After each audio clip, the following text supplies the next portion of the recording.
Kai jauna šeima sužino, jog laukiasi vaikučio, po didelio džiaugsmo juos aplanko ir nerimas. Kaipgi viską suspėti, kaip viską sužinoti, kaip viską padaryti, kad mažylis į šį pasaulį ateitų sveikas ir laimingas. Vilniuje yra įsikūrusi daugiaprofilinė klinika, kurioje viskas po vienu stogu.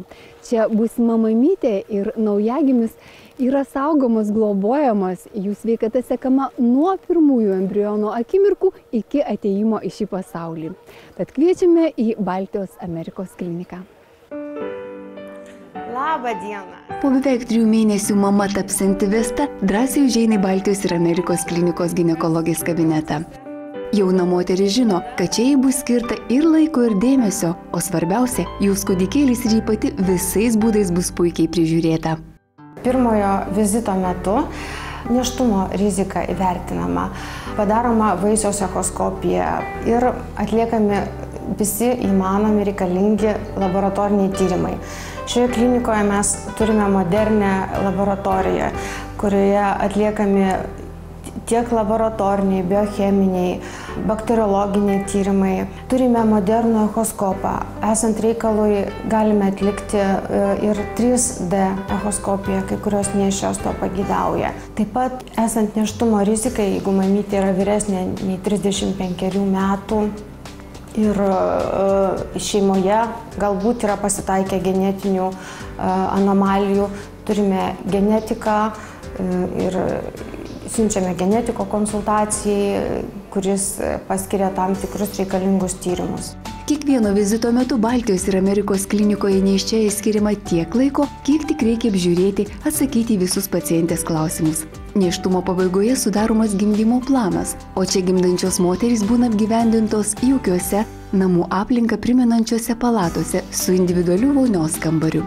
Su gimdyve gali pasilikti ir vaikelio tėtis.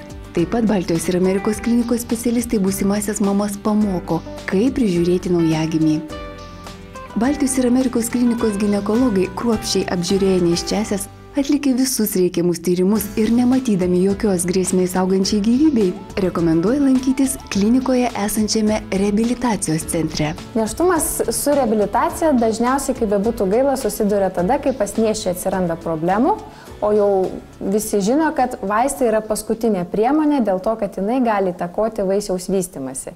Ir padėti nėščiai išspręsti nugaros skausmus, galvos skausmus, sąnarių skausmus, kojų tinimą. Pati pirmoji priemonė vis dėlto yra nemedikamentinė ir tai yra reabilitacija. Tai yra mankšta salėje, tai yra mankšta vandenį, tai yra masažas. Labai klaidinga nuomonė iš senesnių laikų yra, kad nėščiosioms masažą daryti negalima, nugaros masažuoti neleistina.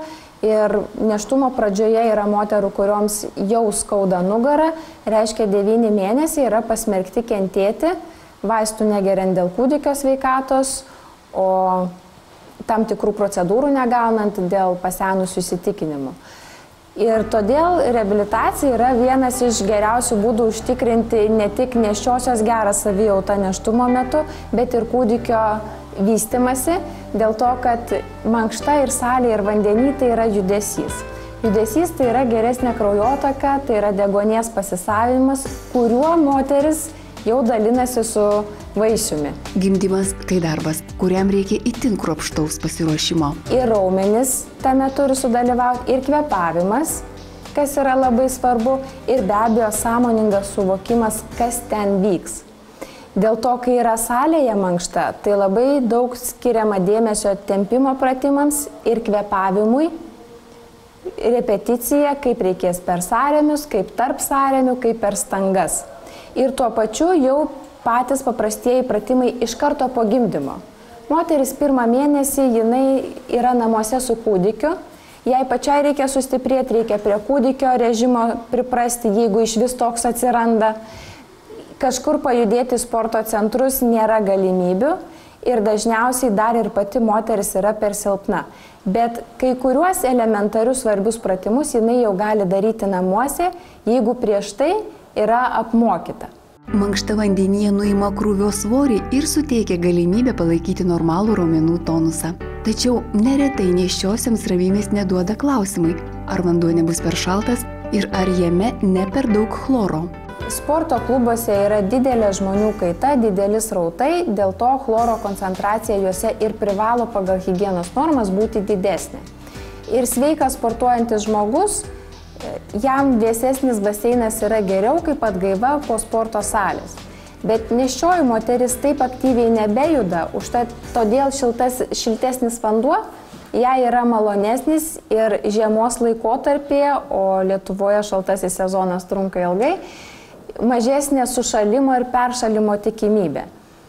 Antra, ką ir paminėjau, yra chloras. Jeigu chloro vandenį yra daug, jisai garuoja, dirgina akis, dirgina kvėpavimo takus ir yra žmonių, kurie ne vandens netoleruoja, bet chloro vandenį ir virš vandens.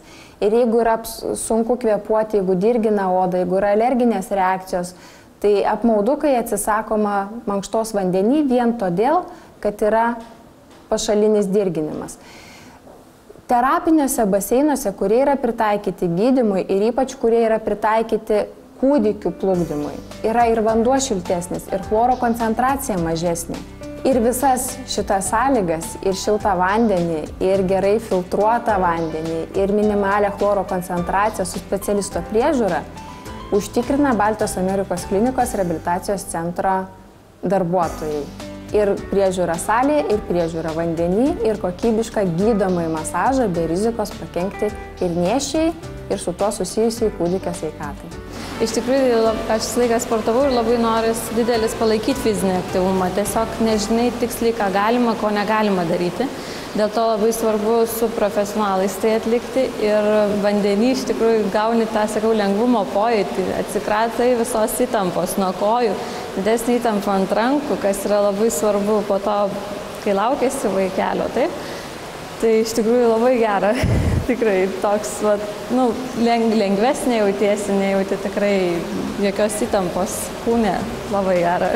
Būsimoji mamytė Vesta visą laiką įdėmiai stebėjo ir atliko jai rodomus pratimus. Ir vos tik išlipusi iš vandens, moteris neslėpė džiaugsmo ir gautos fizinės bei dvasinės palaimos. Neramino galbūt vandens temperatūra, nes, kiek žinau, ten labai aukštai jinai negali būti. Tai aišku, šaltoje irgi nepalaikysi tokio fizinio aktyvumo, kad sušiltų kūnas, todėl 34 laipsniai, čia buvo labai pati ta temperatūra ir šilta, ir gera, ir manau, ne per didelė. Taigi visa nėščiųjų priežiūra ir moderniausia dienos chirurgija bei reabilitacija po operacijų po vienu stogu tik Baltijos ir Amerikos klinikoje, įsikūrusioje Vilniuje, Nemenčinės plente 54A. Paslaugoms galioja sveikatos draudimai ir teritorinių ligonių kasų kompensacijos. Daugiau informacijos www.bag.lt.